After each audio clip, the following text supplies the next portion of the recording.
Hey there, YouTube. This is Vargas XX78 with another collection pickup video. I know I just posted the collection pickups from ComCom, that comic book convention I went to, but I still have some video games and some movies to talk about. So let's get started. Again, I apologize for the lighting. We're still going through that storm. So I'm trying to get more lighting here, but hope everything comes out okay. Okay, first little thing I want to share with you guys is this really cool Simpsons beanbag. I mentioned before I'm a huge Simpson fan. I'll pick up anything with the Simpsons logo or one of the family's faces. And this one has Lisa Simpson on one side and Lisa Simpson on the other.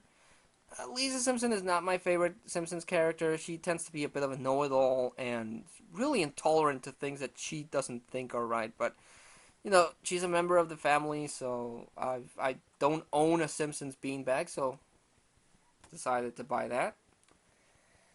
On to some video games.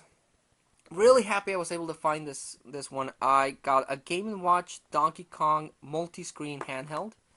I haven't been able to find that many Game & Watches actually, but this one, you can see where Nintendo got their inspiration for the DS. It plays just like the arcade version. Donkey Kong with Pauline is on the top here. And you control Jumpman, since it doesn't look anything like Mario, with the D-pad and the jump button. Hence why he's called Jumpman.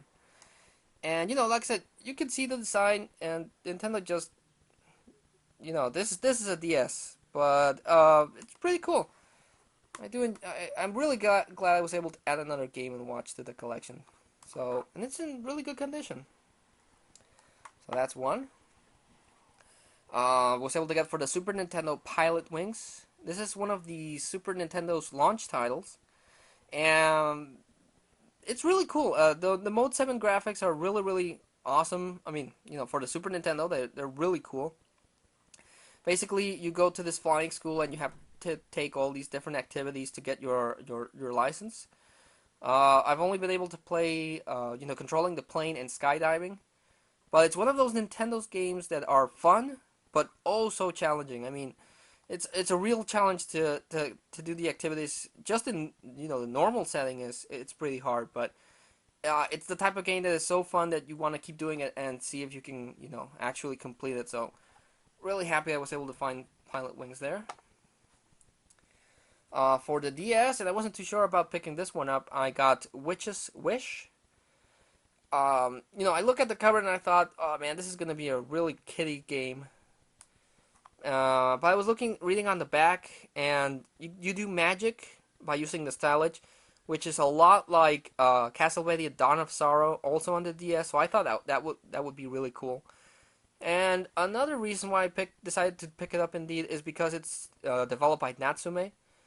They only make Harvest Moon games, so seeing the Natsume brand on anything that is not Harvest Moon is reason enough to pick it up. I've already started playing it. It's about this girl that wishes she was a witch, hence why it's called that. So you find out that you're actually a descendant of this great legendary witch. So now she can do magic, and it's a little girly, but it's actually a lot of fun. I totally enjoyed this one, so another surprise on the DS. Totally worth it. For the PlayStation 2, I picked up Grandia Extreme. Grandia 2 on the Dreamcast is one of my favorite RPGs. Just the combination of the characters. The characters were really memorable. And the fighting system I thought was really cool. So I saw this one at a swap meet. This one's actually published by Enix. And I didn't even think about it. I picked it up, especially when the guy told me that he would give it to me for 60 pesos, which is like $5.40, something like that. And so far, I'm also enjoying this. And it has the voices of Mark Hamill, who did the Joker on the Batman animated series, Dean Cain, who was Superman in a TV series, and Lisa Loeb, who I don't know who she is, but she's probably awesome too. So really glad I was able to get a Grandia game. Still trying to look for the first one on the PlayStation 1, but, one day. At the same place where I got this one, I picked up Star Trek Shattered Universe. I don't actually own a Star Trek game, so I decided to pick this one up because he gave it to me at the same price. And this one is a little bit like Rogue Squadron. You control these fighting ships, and you have to do all these different missions. Now, the storyline of this one is in the after the original series during that same timeline. Sulu is captain of his own ship, and he's off to rescue Chekhov, who's the captain of the Enterprise. But he enters this wormhole, and the whole ship gets transformed into the negative version of his ship. I don't know if you watched any of the old Star Trek episodes, but they encountered this negative universe where the Federation is this evil empire.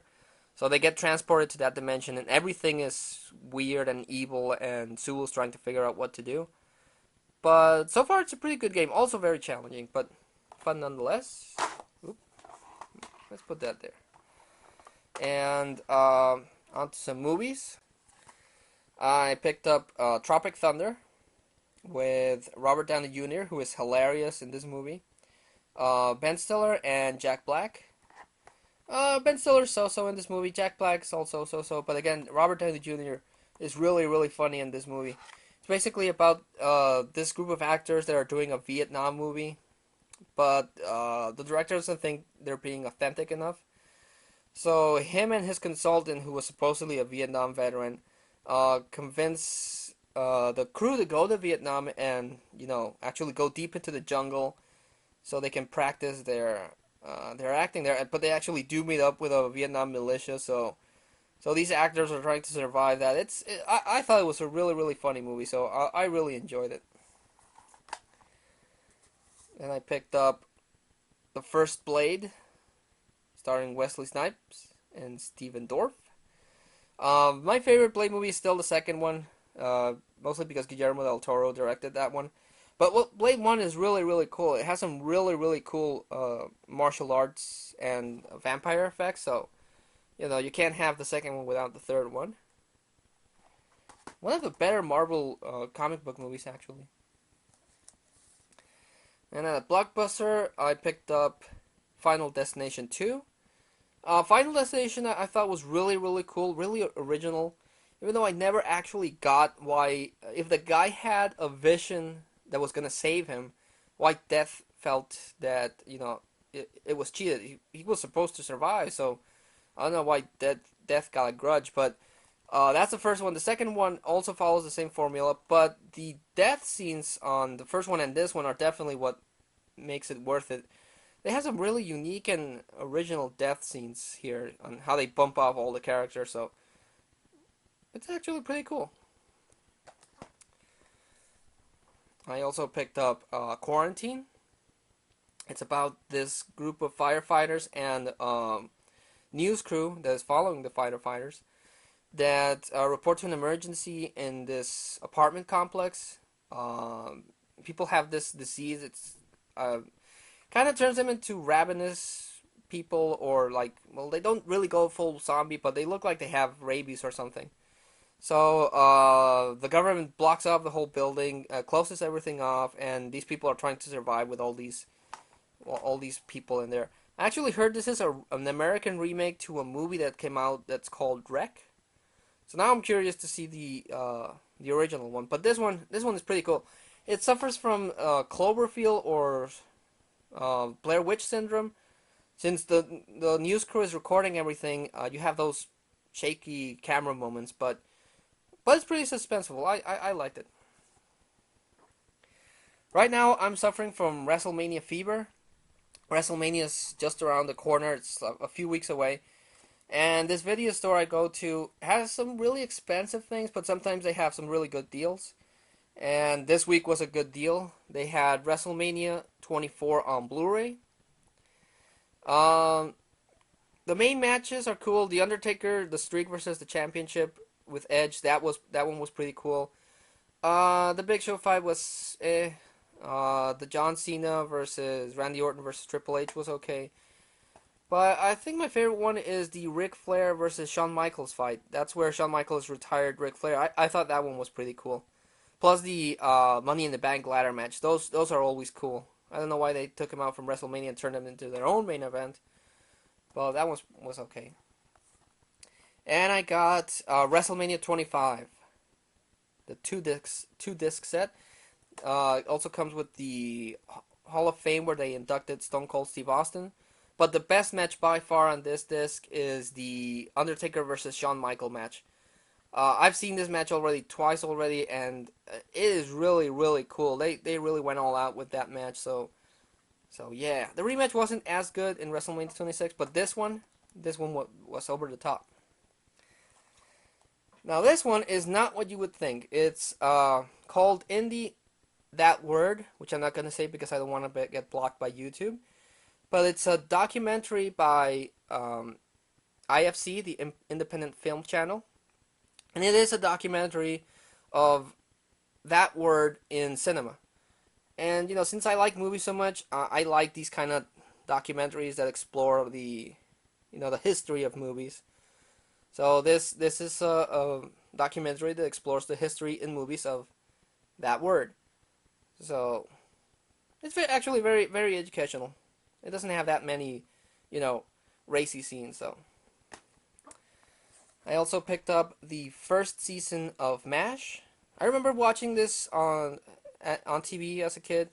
This is the complete first season. I liked some of those episodes, so looking forward to watching this. Also found a swap meet, Cheech and Chong's The Coruscant Brothers. Up in Smoke's actually the best Cheech and Chong movie, but I'll give this one a chance. Now this one is a movie I've been tracking down for a long, long time. This is the first Halloween, and the reason why I've been trying to track this one down is because, well, it's a Halloween movie.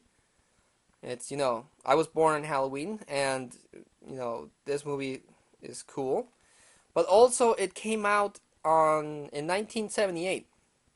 And if you know my username, it's VargasXX78.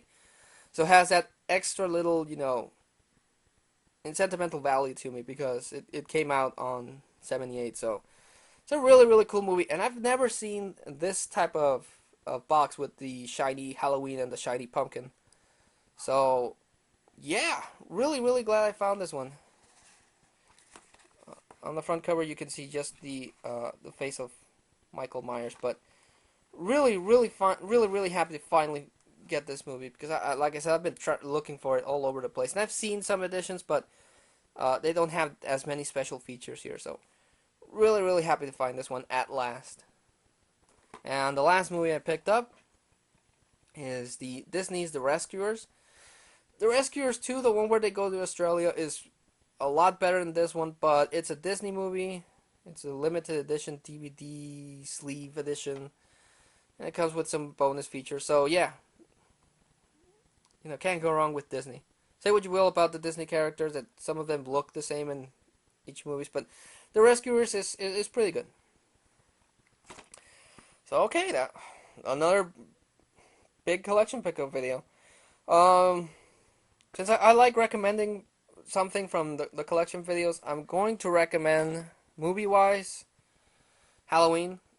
I'm going to recommend Halloween. It's a really, really cool horror movie. It's just fun. And video game-wise, I'm going to go with the surprise of this video and recommend Witch's Wish. It has that anime feel, so if you're not a fan of that, you might not like it, but I'm enjoying it, so Witch's Wish, another DS game that surprised me. So I guess that's it, guys. Until I make another video, I'll see you again next time. This is VargasXX78, signing off.